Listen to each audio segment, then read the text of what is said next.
Now, Delegate Minchew, I know you've carried a lot of solar bills over the past few General Assemblies, and why has this become such a critical issue for Randy Minchew?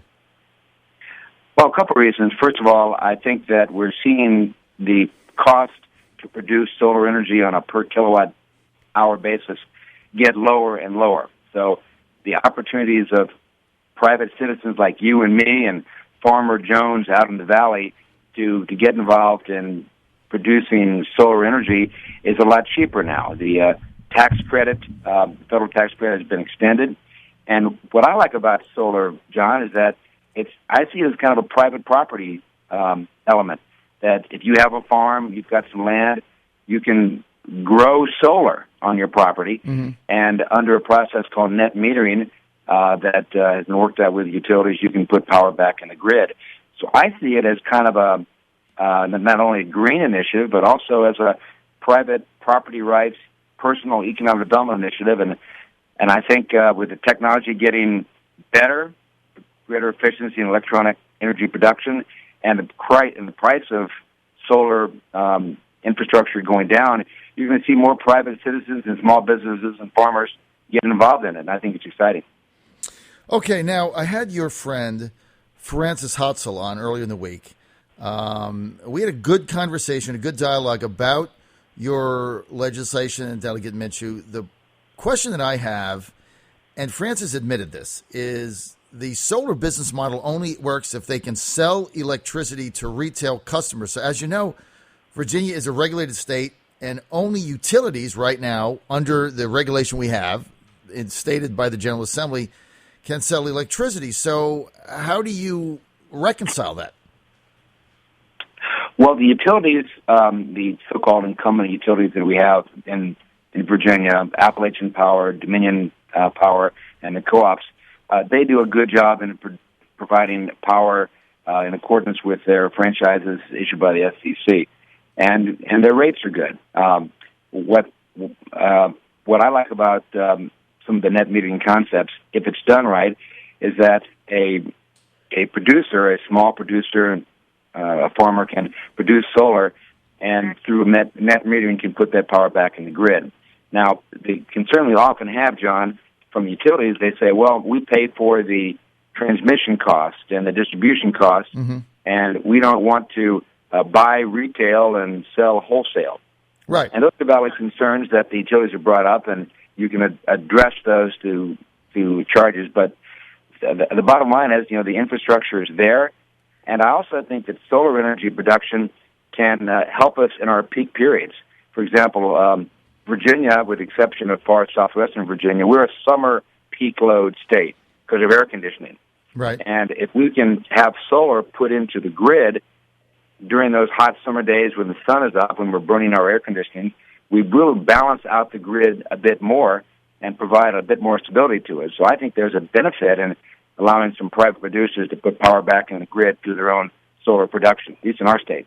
Now, what about this it's kind of questionable, I'm going to call it a financing scheme that solar has to get panels on people's roofs? They call it financing, but they're not lending money. They're requiring people to buy electricity from them. So it just doesn't sound like financing to me. It sounds like, they're selling electricity, and if they want to sell electricity, shouldn't they be regulated like the other utility is? See, I get wary of picking winners and losers. So you have the solar industry. They're subsidized. You get 30% tax credits. They can't exist without it. Then you got this other thing where in order to finance it, they have this scheme where you have to buy electricity, but one entity is regulated, the other isn't. I mean, shouldn't they all be playing by the same rules? Well, you've got a couple of different entities. You've got the investor-owned utilities that are very strong corporations with a great balance sheet and strong infrastructure. And then you've got these smaller startups who wish to get into the power production business. So you've got two different playing fields going. I agree with you that I'm not into crony capitalism or other ways to produce artificial economies.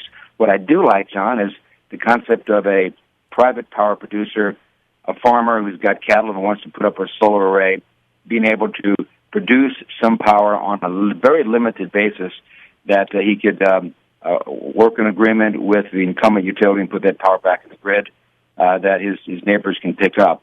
And I prefer non-regulated environments if you can get away with them. Obviously, when you have the regulated electric utilities, they're monopolies. The state corporation can do the job. But I don't think these smaller startup private power producers really need to have the full gamut of FCC regulation thrown on their shoulders. It's got to be a fair playing field, but you have to realize most of these smaller producers really are guys like you and me, and Farmer Jones over in Augusta County has got a dairy farm and wants to put up a solar array. I don't see them as being a entity that needs to be regulated the same way that Dominion Power is regulated. It's got to be a fair playing field, but we recognize that we don't need to slap the power of full regulatory onslaught on these smaller guys who are really more entrepreneurial in nature. Well, Delegate Minchew, how do you just respond to the fact that the electric companies, whether it be Dominion or Appalachian Power, what they're saying is, look, solar is subsidized, and so it ends up because they're not paying for the wires and the grids and everything, and the electricity has to go through the regular utility, and so they're saying what that results in is higher prices for people in rural areas that can't buy a solar panel. So it's almost like Robin Hood. How do you explain that? Well, first of all, John, I'm not sure I agree with that underlying prediction. What I'm seeing here is that the private power producers who are doing solar on the property, obviously, you're not going to be able to build your own grid because that's just not economically possible. So there needs to be a process whereby the people who produce the power, who want to put power back in the grid, pay their fair share of the transmission and distribution lines that are owned by the utilities. I think that's only fair. And as I think you talked about the subsidies, I foresee, John, that in the not-so-distant future, we're not going to have these subsidies and tax credits to support solar energy production. The price is coming down, the technology is getting better. But we're still not going to have every smaller producer to be able to have their own grid, right, their own transmission lines.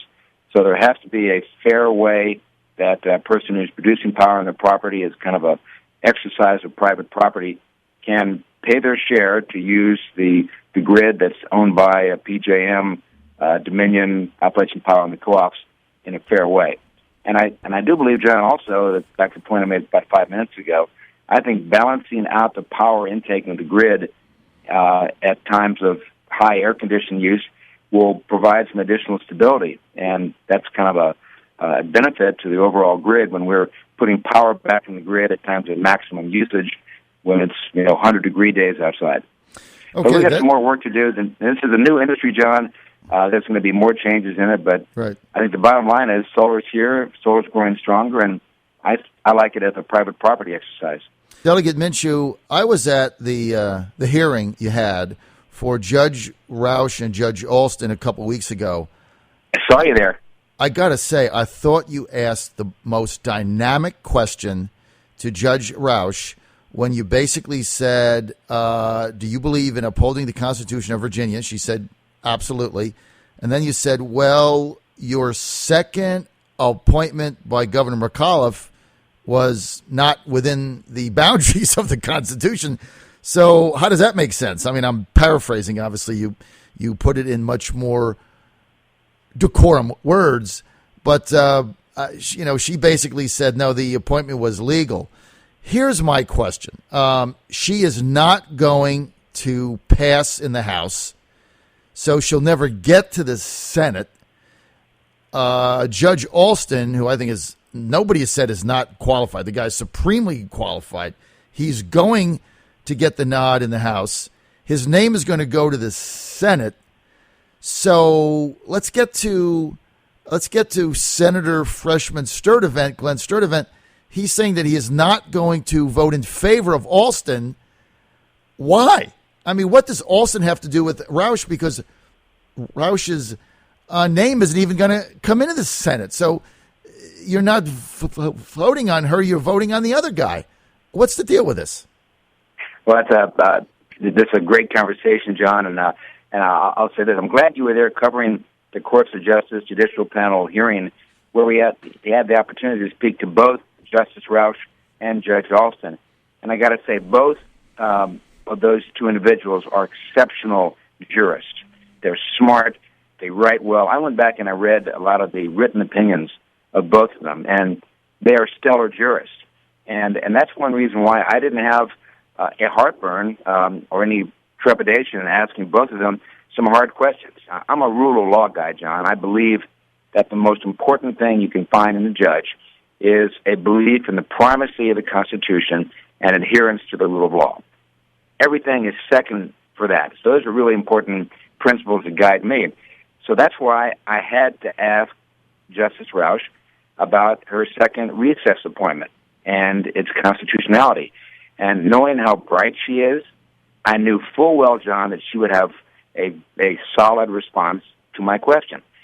In my opinion, when the second recess appointment that was done in September occurred, the House of Delegates was in session. The flag was flying from the eastern side of the Capitol. And that means the governor had no constitutional jurisdiction to make an appointment. That, to me, that's clear. The only way you get around that is to come up with some theory that the Senate can adjourn the House, which I think violates the Constitution.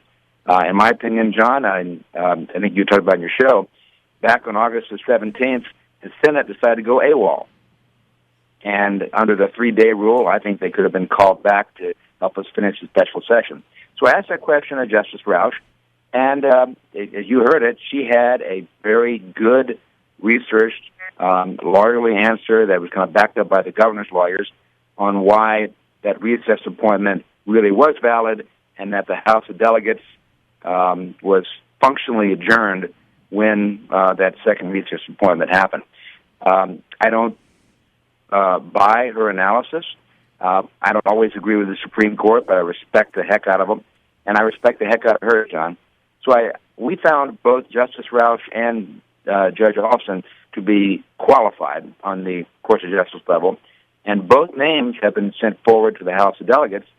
And I think what you're going to see, John, is both names being presented in separate resolutions for confirmation, and then either one or both will make the way over to the Senate. Most likely just one. Well, it's going to be Alston. And so, look, I think you've handled this thing the right way, within the law, within the Constitution. I thought, again, your question was up front, honest, masterful, and I think that was the key question to ask.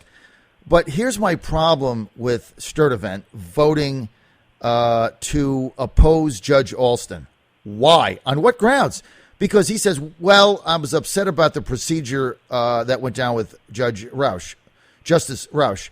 Well, she's not coming up to the Senate one way or the other. If it was between Ralston and the two justices and you wanted to vote for Justice Roush, that's fine. But Sturtevant, a Republican who was on my show, who said on my show numerous times when he was running in the campaign that he would support Alston, is now backed up on it. And so he's going to say, no, Judge Alston, you can't be a judge. Why? Is it qualifications?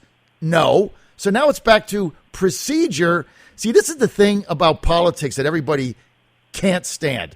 You're running for office, you say something, and then you do the opposite. And I think he needs to be held accountable. I think it's disgraceful. Well, I'm a Senate watcher like you are. I'm in the other chamber, and I sometimes go over the gallery and watch their debates. And I hope to be over there when the Senate has this debate. Ralston Alston is a gifted, intelligent person. He's served very well on our Court of Appeals. He has a love of the Constitution and a belief in the rule of law. And I think Jane Roush. I'm a Northern Virginia guy, John. We're out of time, Delegate Minchew. Okay. Judge Alston is highly qualified. I want to know why Sturtevant is not going to vote for Alston. That's his only choice that gets.